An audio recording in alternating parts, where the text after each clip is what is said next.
Inspiration ko to start forex trading is si Boss Edsel. Nagkasama kami before sa retreat sa Aliliw. Then nagkaroon kami ng sharing. Ako na nag-share. Then akala ko napakalaki na yung problema ko. Then yung nag-share si Boss Edsel sa akin na meron kami similarity sa problema, which is yung sa utang. Akala ko yun na yung pinakamalaking problema ko. But yung nag-share si Boss Edsel about sa utang, na ano ako sa sarili ko na kailangan magtuloy-tuloy lang sa buhay. Kasi nakita ko kay Boss Edsel na yung sa problema niya at sa problema ko. So doon ako na-inspired na mag-forex trading dahil yung senior niya sa akin na doon talaga siya naka-recover from utang to nagkaroon ng ganitong institution. So doon ako na-inspired. Sa mayari mismo ng Apex Robot Empire, na-inspired talaga ako kay Boss Edsel na mag-forex trading.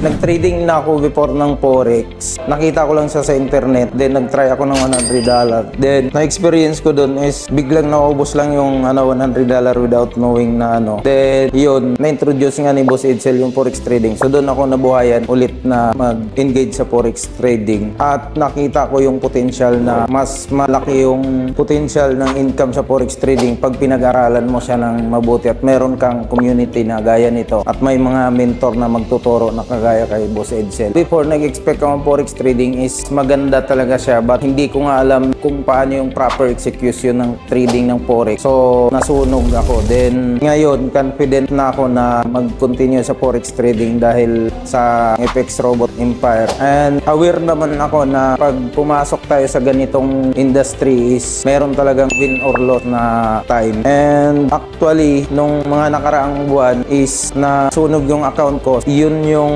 nag-trigger pa sa akin to learn more about forex trading. Kasi pag tumigil ako is talo na ako. So, kailangan ko mag-continue, mag-aaral pa para makuha ko yung goal ko na gustong income sa forex trading.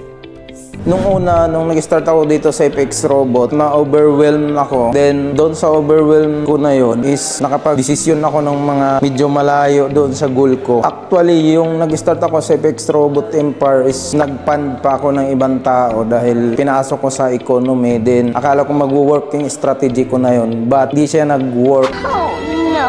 Yung dinala ko na tao is SIM kami nangyari. Yung account nasunog din. But hindi ako na-down doon sa ano na yun dahil alam ko na pag dumaan tayo sa ganun is mas lalo pa akong naiinggan yun na mag-aral pa ng mabuti para makuha natin kung ano yung gusto nating goal. And aware naman din ako na mayroon talagang panahon na mag-draw down, masunog. But what I'm thankful for is yun yung step para magtulak sa akin to step forward para makuha yung gusto ko na income sa forex trading.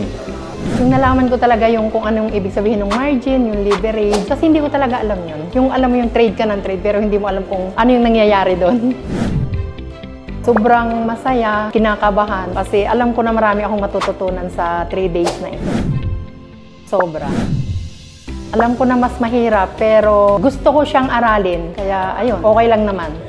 Since nag-trade na din kasi ako, yung sa pips sa gold, parang actually yung pips, hindi ko siya kinakompute talaga pag nagtitrade. Pero kasi yung gold, parang sa isip ko na lang, parang logic. Sa other currency, parang Euro USD, GBP, JPY, nakocompute ko lang siya, pero hindi siya yung accurate. Pero dito, mas naintindihan ko yung pinaka-accurate na ilang pips ba talaga. Kasi yung sa sarili ko lang learning, nakocompute ko lang yung profit. Alam ko yung range, pero yung pips, hindi ko na siya inaalam. So dito, mas naintindihan ko, ganun pala i-compute talaga yung pips. So yun yung pinaka-best takeaway ko po ngayong first day.